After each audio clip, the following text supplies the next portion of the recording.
Chapitre 22. Le récit d'Ursula. Pendant quelques minutes, la jeune fille regarda Poirot sans parler.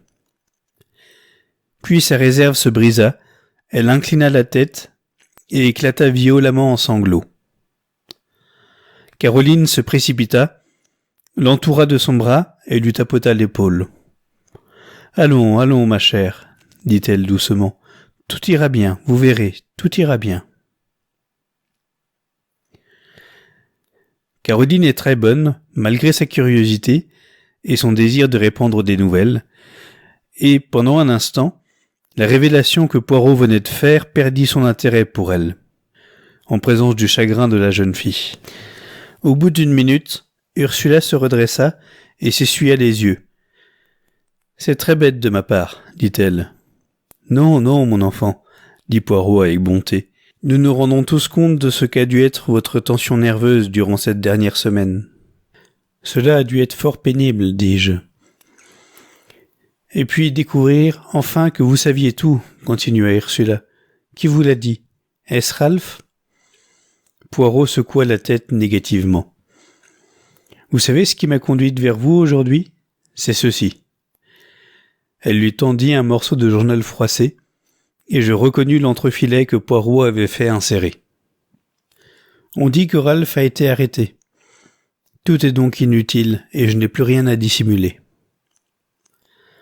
Les journaux ne disent pas toujours la vérité, madame, murmura Poirot qui paraissait un peu honteux. Cependant, vous feriez bien de tout avouer, car il faut que nous sachions exactement la vérité. La jeune femme hésita et le regarda avec une sorte d'appréhension. « Vous n'avez pas confiance en moi, reprit doucement le détective. Pourtant vous êtes venu me trouver. Pourquoi ? Parce que je ne crois pas que Ralph ait tué, dit-elle d'une voix basse, et que je vous sais habile et capable de découvrir le meurtrier. Puis aussi, quoi donc ? Parce que je vous crois très bon. »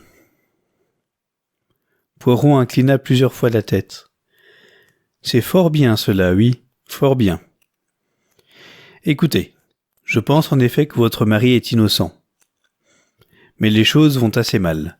Pour pouvoir le sauver, il faut que je sache tout, même si cela doit rendre en apparence la situation plus grave. »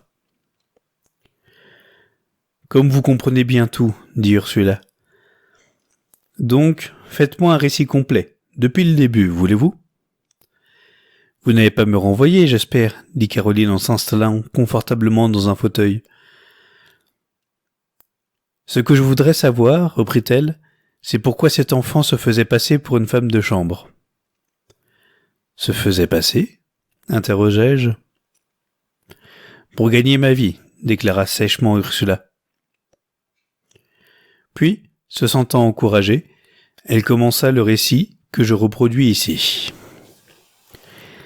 Ursula Bourne appartenait à une bonne famille irlandaise, ruinée, de 7 enfants. À la mort de leur père, les filles furent, pour la plupart, obligées de travailler. La sœur aînée d'Ursula était mariée au capitaine Folliot. C'était elle que j'avais vue dimanche, et la cause de son embarras m'apparaissait clairement. Désirant se suffire à elle-même, ne voulant pas devenir gouvernante d'enfants, seule profession ouverte à une jeune fille qui ne s'est pas préparée à une carrière, Ursula préféra le métier de femme de chambre. Elle dédaigna de faire état de son origine et voulut passer pour une véritable domestique, demandant à sa sœur de lui fournir des références. Elle avait été fort appréciée à Fernley, malgré une certaine froideur, qui, nous l'avons constaté, donnait lieu à des commentaires, car elle était vive, adroite et consciencieuse.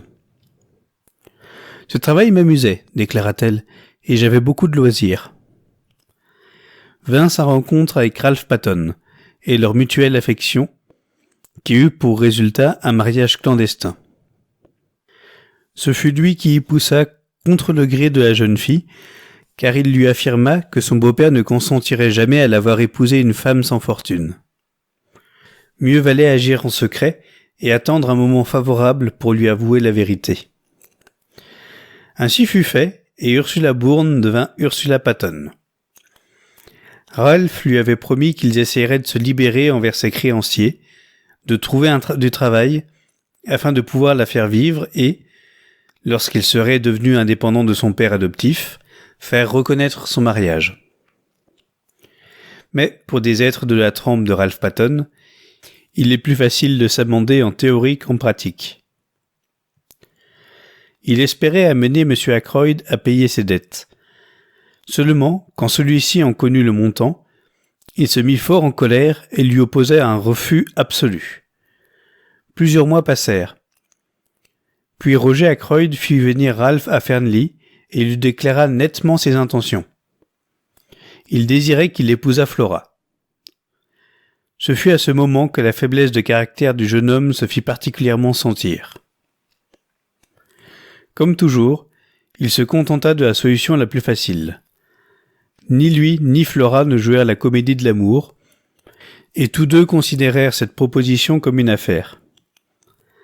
Roger Ackroyd leur exprimait ses désirs, et ils y souscrivaient. Flora voyait dans ce mariage la liberté, la fortune, un horizon plus large. Pour Ralph, évidemment, les choses ne se présentèrent pas de la même manière. Mais il était dans une situation pécuniaire fort obérée, et il considérait qu'il y avait là pour lui un espoir d'éteindre ses dettes. Ce qui lui permettrait de recommencer son existence sur une base nouvelle. Il n'était pas capable de penser à ce que serait l'avenir, mais il semblait qu'il ait envisagé vaguement la rupture de ses fiançailles avec Flora, après un laps de temps convenable.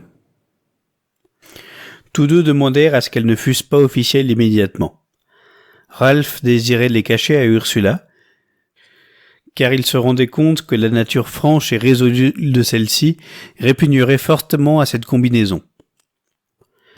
Puis vint le moment critique où Roger Ackroyd, toujours énergique, se décida à rendre l'engagement public. Il n'en dit rien à Ralph et en parla seulement à Flora, qui, apathique, n'y fit pas d'objection. Mais la nouvelle frappa Ursula comme la foudre et elle écrivit à son mari qui arriva de Londres aussitôt. Ils se rencontrèrent dans les bois où ma sœur surprit une partie de leur conversation. Ralph supplia sa femme de garder le silence encore quelque temps. Mais Ursula était excédée de tous ces mensonges et annonça son intention de révéler sur l'heure la vérité à M. Ackroyd. Les jeunes gens se quittèrent froidement. Ursula, forte de sa détermination, demanda un entretien à Roger. Leur conversation fut orageuse et le répétait traité encore davantage si Ackroyd n'avait pas eu de graves préoccupations personnelles. Mais il n'était pas homme à pardonner une tromperie. Sa colère fut surtout dirigée contre Ralph. Cependant, Ursula ne fut pas épargnée, car il l'accusa d'avoir volontairement séduit l'enfant d'adoption d'un homme riche. Des paroles blessantes furent échangées de part et d'autre. Ce soir même, Ursula sortit par la petite porte et alla rejoindre Ralph dans le pavillon. Ils se firent de mutuels reproches. Ralph déclara qu'Ursula avait irrémédiablement compromis son avenir par sa révélation intempestive, et Ursula taxa Ralph de duplicité. Puis ils se séparèrent, et, une demi-heure plus tard, le corps de Roger Ackroyd était découvert. Depuis ce soir-là, Ursula n'avait plus revu son mari, ni reçu de lui aucune nouvelle. Au fur et à mesure que le récit se déroulait, je me rendais compte de la manière dont tout s'enchaîna extraordinairement. Si Ackroyd avait vécu, il n'aurait pas manqué de changer les dispositions qu'il avait prises dans son testament. Je le connaissais assez pour savoir qu'il se serait empressé de le modifier. Sa mort était venue à point nommé pour le jeune ménage. Il n'était donc pas surprenant qu'Ursula eût la force de se taire et de jouer son rôle avec autant de constance. Mes méditations furent interrompues par la voix de Poirot, dont le ton me prouva qu'il se rendait compte également de la gravité de la situation. « Madame, dit-il, il faut que je vous pose une question à laquelle je vous demande de répondre avec franchise, car tout peut en dépendre. Quelle heure était-il lorsque vous avez quitté le capitaine Patton dans le pavillon ? Réfléchissez bien, afin que votre réponse soit très exacte. » La jeune femme eut un rire amer. « Croyez-vous donc que je n'ai pas repassé tout cela 20 fois dans mon esprit ? Il était juste 9h30 lorsque je suis allé à sa rencontre. Le major Blunt se promenait de long en large sous la terrasse, de sorte que je dus passer derrière les buissons pour l'éviter. Il me fallut environ 3 minutes pour arriver au pavillon, de sorte qu'il devait être à peu près 10h moins 27 lorsque j'y parvins. Ralph m'attendait, et nous restâmes ensemble 10 minutes, pas plus, car il était juste 10h moins le quart lorsque je regagnai la maison. Je compris alors pourquoi elle avait demandé avec tant d'insistance s'il était prouvé qu'Ackroyd avait été assassiné avant 10h moins le quart. La question posée ensuite par Poirot me prouva qu'il avait la même pensée. « Lequel de vous a quitté le pavillon le premier ? » ?»« Moi. »« Y laissant Ralph Paton ? » ?»« Oui, mais vous ne me croyez pas ? » ?»« Madame, ce que je crois n'a aucune importance. » »« Qu'avez-vous fait à votre retour à la maison ? » ?»« Je suis monté dans ma chambre. »« Et vous y êtes resté ? » ?»« Jusqu'à 10h à peu près. »« Quelqu'un peut-il le certifier ? » ?»« Certifier que j'étais dans ma chambre ? Oh non, mais... Ah, je comprends. On peut supposer... » Et je vis ses yeux s'emplir d'horreur. Poirot acheva sa phrase pour elle. « Que vous avez pénétré par la fenêtre et avez frappé M. Ackroyd, assis dans son fauteuil. Oui, on pourrait le croire. »« Il faudrait être insensé, » dit Caroline d'un ton indigné, en caressant l'épaule d'Ursula. Celle-ci cachait son visage entre ses mains. « C'est horrible, » murmura-t-elle, « horrible. » Ma sœur la secoua doucement. « Ne vous tourmentez pas, ma chère. Monsieur Poirot ne croit pas vraiment cela. Quant à votre mari, je n'ai pas une très bonne opinion de lui, je vous l'avoue franchement, car il a mal agi en s'enfuyant et en vous laissant ainsi vous débrouiller. » Ursula secoua énergiquement la tête. « Non, s'écria-t-elle, il ne faut pas dire cela. Ralph ne serait pas parti. Mais je me demande maintenant si... » Apprenant le meurtre de son beau-père, il n'a pas pensé lui aussi que je l'avais commis. « Il ne pouvait pas avoir une idée pareille, » déclara ma sœur. « J'ai été si cruelle pour lui ce soir-là, si dure, si amère. Je n'ai pas voulu écouter ses explications, pas voulu croire qu'il m'aimait vraiment. Je lui ai exprimé ce que je pensais de lui, et j'ai tout dit pour le blesser. »« Cela ne lui aura pas fait de mal, » affirma Caroline. « Ne vous inquiétez pas de ce que vous dites à un homme. Il ne vous croira pas si ce n'est pas flatteur. Ils sont tous tellement vaniteux. » Ursula continua en se tordant les mains. Lorsque le meurtre fut découvert, et que Ralph ne parut pas, je fus bouleversé. Pendant un instant, je me demandais même, mais j'étais sûr qu'il n'aurait pas pu. Pas pu. Cependant, j'aurais vivement désiré le revoir et déclarer hautement qu'il n'était pour rien dans le crime. Je savais qu'il aimait beaucoup le docteur Sheppard, et je crus que celui-ci connaissait le secret de sa retraite. Elle se tourna vers moi. « C'est pourquoi je vous ai parlé comme je l'ai fait l'autre jour. Je pensais que vous lui transmettriez mon message, si vous saviez où il était. »« Moi » m'exclamai-je.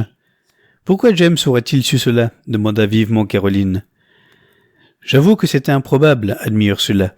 « Mais Ralph m'avait souvent parlé du docteur, et j'étais sûr qu'il le considérait comme son meilleur ami à King's Abbot. »« Ma chère enfant, déclarai-je, je n'ai pas la plus petite idée de l'endroit où se trouve en ce moment Ralph Paton. »« Voilà qui est vrai, » dit Poirot. « Mais, Ursula nous tendit le journal d'un air étonné. « Ah, reprit Poirot un peu embarrassé, c'est une bagatelle. Je suis convaincu que Ralph Paton n'a pas été arrêté. » Alors, commença lentement la jeune femme. Poirot l'interrompit. Il y a là un détail que je voudrais connaître. Le capitaine Paton portait-il ses souliers ou ses bottines ce soir-là ? Ursula secoua la tête. Je ne m'en souviens pas. C'est dommage, mais comment vous en souviendriez-vous ? À présent, madame, Il lui sourit, en penchant un peu la tête de côté et en remuant éloquemment le doigt. Ne posez pas de questions et ne vous tourmentez pas. Ayez bon courage et confiance en Hercule Poirot.